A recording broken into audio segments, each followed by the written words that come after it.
The bag was already packed before my father said a word. I stood in the living room of the house I grew up in, bag in my hand, watching my father point at the front door like I was a tenant 3 months behind on rent. My mother stood a few feet behind him. She didn't look angry. That's the part I still think about. She looked like someone finishing a conversation she had already rehearsed. "You've never contributed anything real to this family," she said. Calm. Certain. "Go live in the streets. See how far that little internet thing gets you." My sister was in the hallway. She had car keys in her hand, a set I didn't recognize. I noticed that. I filed it away. I didn't say anything about it. I picked up my bag. My father didn't move. My mother didn't move. The door was right there. So I walked out. The door closed behind me. No argument. No scene. No last word from me. I didn't argue. I didn't cry. I had already decided what I was going to do. And by the time they figured it out, I had already done it. My father spent 20 years in real estate. Nothing huge mid-range developments, a few commercial spaces, always one big project away from the one that would finally matter. My mother worked hospital administration and cared deeply about two things: her job and what the neighbors thought. I was their eldest son. I worked summers starting at 17. Landscaping, warehouse shifts, whatever was available. When I got my first apartment, I sent $400 home every month because my parents said they needed it. I sent it without being asked twice. I remember one Saturday morning when I was 22, my father took me to look at a commercial building across town. Early morning, concrete dust, old carpet smell. He walked me through every room, explaining the floor plan, the load-bearing walls, what he'd change and what he'd keep. He was proud. Not performing proud, genuinely proud. And I stood there actually listening. Actually interested. I thought, this is what connection looks like in this family. Walking through empty buildings on a Saturday morning. I held on to that memory for a long time. When my sister passed the bar, the family reordered itself completely. There was a dinner, a real celebration, full restaurant buyout, extended family invited. I paid for it, $1,200. My father stood up and gave a speech about what real success looked like. He pointed at my sister and her framed law degree. Everyone clapped. I sat in the back and clapped too. What nobody at that table knew was that I was running a software logistics company doing close to $800,000 a year in revenue. I hadn't told them, partly because I wasn't sure they'd care, partly because I had started to understand something. My wins didn't fit the story this family was telling about itself, so I kept quiet, and I kept building. About 2 years before everything came apart, my father introduced my work to extended family at a gathering. Someone asked what I did. He said, and I remember the exact words, "Oh, he does that little internet thing." 4 days earlier, I had signed a $2.3 million contract. I smiled and said nothing. My mother, when she got the same question, would say, "He does something with computers," said it like she was apologizing for me. I learned not to correct them. But I learned something else, too. When a family decides not to see you, you start keeping records. Not out of anger.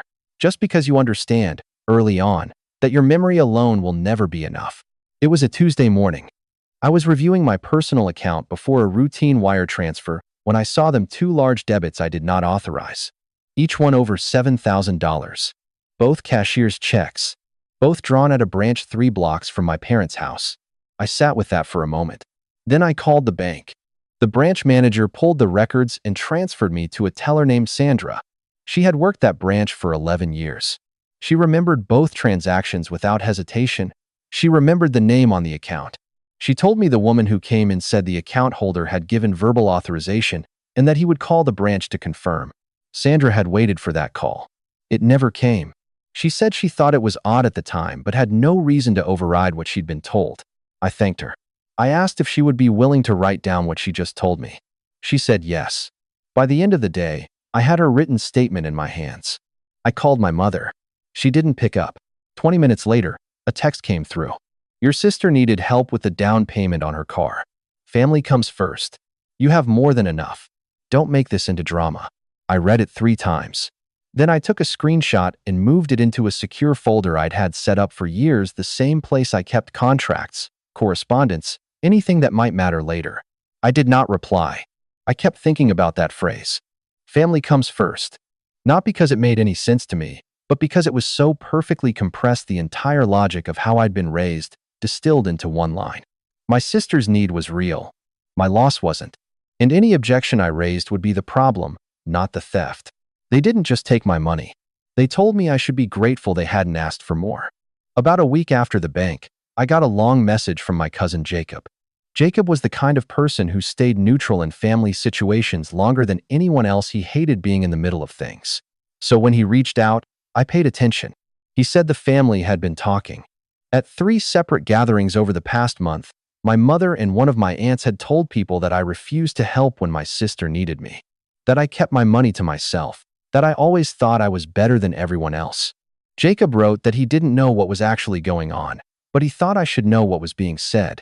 He added one more detail almost as an afterthought. My sister had been driving a new black SUV to every one of those gatherings. He described it the way you describe something everyone is supposed to admire. I thanked him. I saved the message. I added it to the folder. 2 weeks after the bank withdrawal, my mother called and invited me to Sunday dinner. Her voice was easy, unhurried, the voice of someone who had moved on and expected me to do the same. I said I'd be there. I wanted to see it for myself. Dinner was at the house. My father spent most of the meal talking about a new development project he was working on downtown. A mixed-use building, he said. Commercial on the ground floor, residential above. He described the location, the timeline, the vision. He used the phrase "put the family name on the map" more than once. He believed in it completely. At some point he looked over at me. If you had gone into real business instead of that little internet thing, he said, you could be part of something real. My sister nodded. My mother kept eating. I looked at my father at the pride on his face, the certainty, the complete absence of any awareness of what had happened 2 weeks ago, and I said, maybe you're right. He smiled and went back to talking.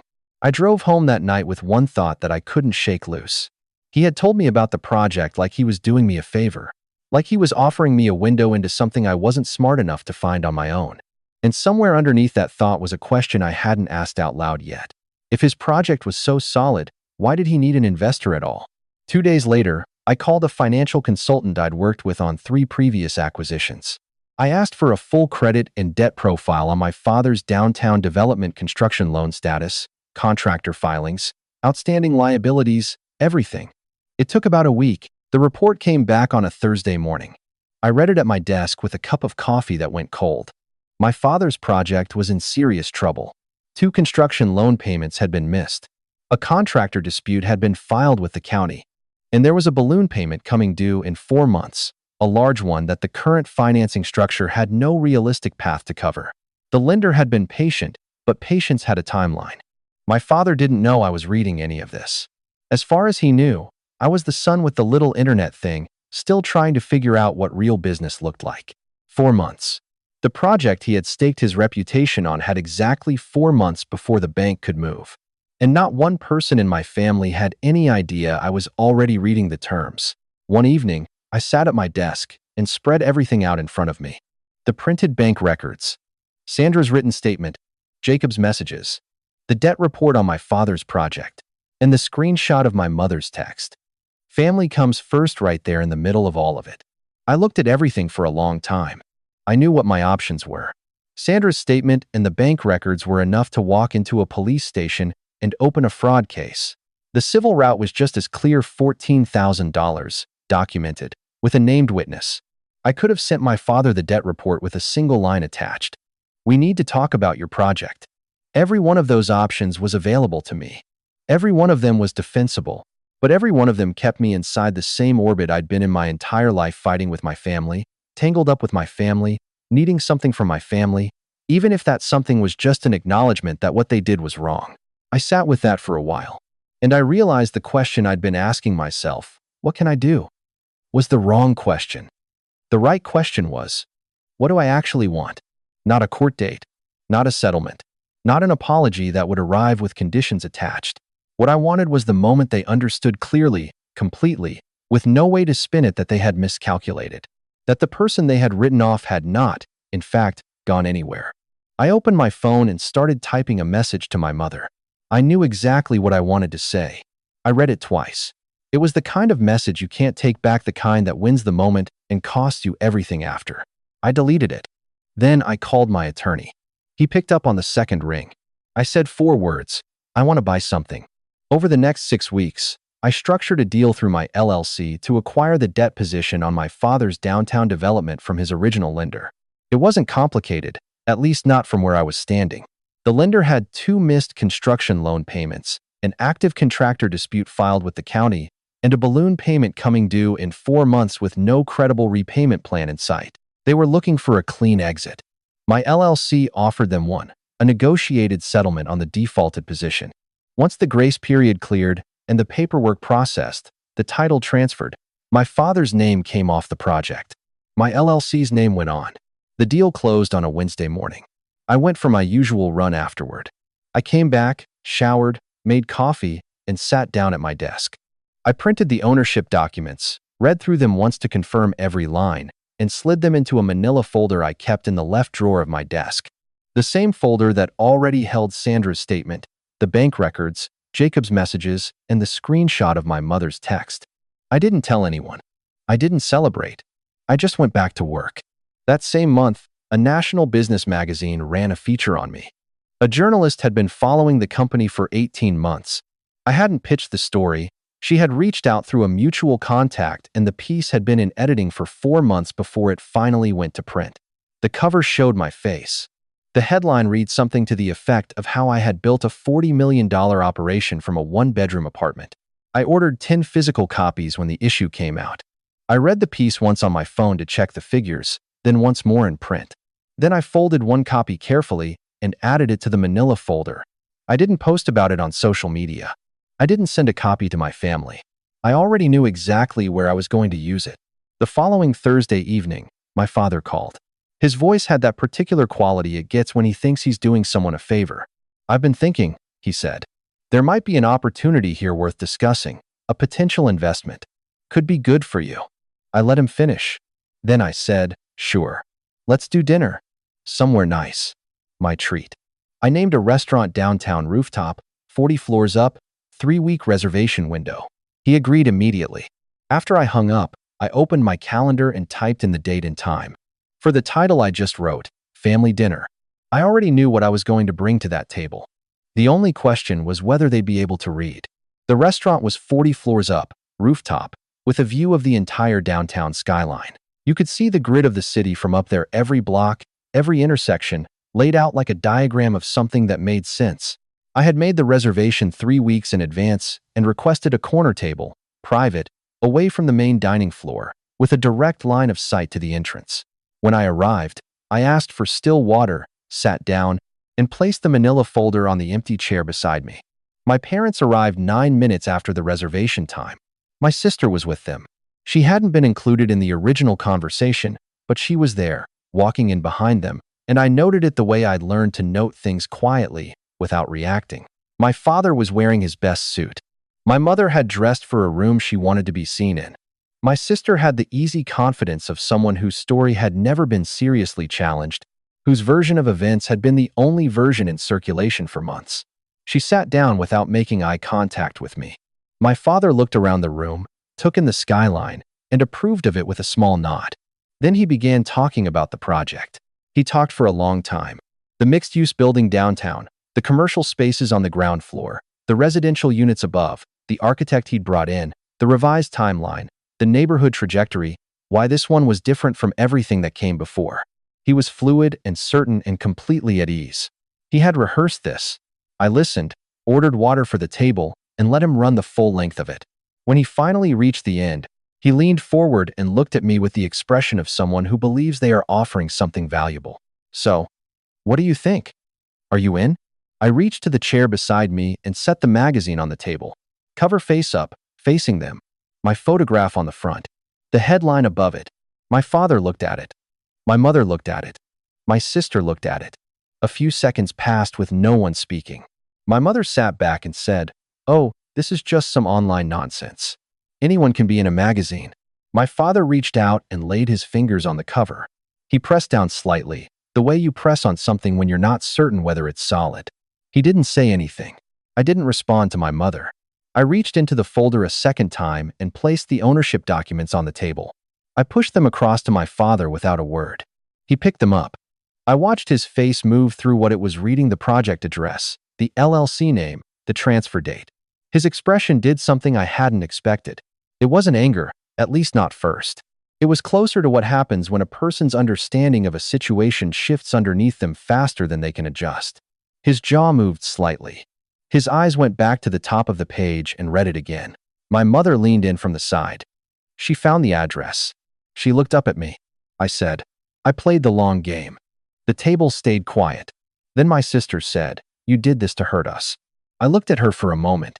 You bought a car with my money. I bought the building your father needed. Different choices. No one answered. My father set the documents down slowly, like he wasn't sure where to put them. I reached into the folder one final time. I placed the printed bank records on the table, both transactions, with dates, timestamps, and cashier check amounts listed in plain columns, and beneath them, Sandra's written statement. Her name at the top. Her 11 years at that branch.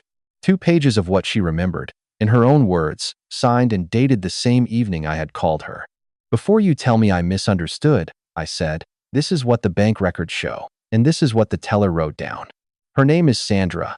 She's worked that branch for 11 years. She remembered both transactions. She remembered the name given at the window. She remembered waiting for a confirmation call that never came. My mother opened her mouth. I'm not asking you to explain, I said. I just want you to know that I know. The silence after that was a different kind of silence than anything that had come before it. My father spoke first. He talked about loyalty, about what it means to be family, about blood, about what a son owes his parents. His voice rose as he went, but there was something underneath the volume that I recognized. Not just anger. Something closer to the specific fear of a man watching the story he has always told about himself begin to stop being true. He had built an idea of who I was, and who he was, and how we fit together, and the papers on the table in front of him didn't fit that idea at all. He kept talking because stopping meant accepting what was in front of him. I let him finish. I let every word land and settle. Then I stood up and picked up my jacket from the back of the chair. I looked at my father, then at my mother, then briefly at my sister. I kept my voice low enough that only our table could hear it. You told me to go live in the streets, I said. So I did. I bought the street. I bought the block the street is on. And tonight is the last time I'm going to sit at this table. I set the manila folder down in the center of the table. I left it there. Everything inside it had been backed up in 3 other places before I left my apartment that evening, and there was nothing in it I needed to carry out of that room. I walked to the elevator. I pressed the button. I did not look back. The calls started the next morning. My father called 6 times in the first 2 days. I watched his name appear on the screen, and I let it go to voicemail each time. My sister sent a long message. I read it once. The whole thing, start to finish. She used the phrase destroying this family for an ego trip more than once. I put the phone face down on my desk and went back to what I was working on. My mother didn't call directly. She reached out through my aunt instead, asking me to explain myself to the family. I called my aunt not to explain, but to ask her, as gently as I could, to stay out of it. She said she understood. I thanked her and hung up. People who hear stories like this usually expect the person in my position to feel something loud afterward. Satisfied? Maybe. Vindicated? I didn't feel any of that. What I actually felt was very quiet, the way a room sounds after a loud noise finally stops. Not empty. Just still. About a week later, Jacob called again. He told me the family had a new version of events now. According to what was being said at gatherings, I had set the whole thing up. I had manipulated the situation.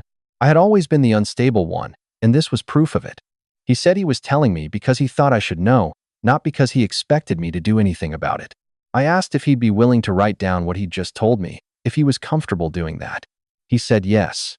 I added his notes to the same secure folder that had held everything else. Then I thanked him and said goodnight. It was the same story they had always told about me.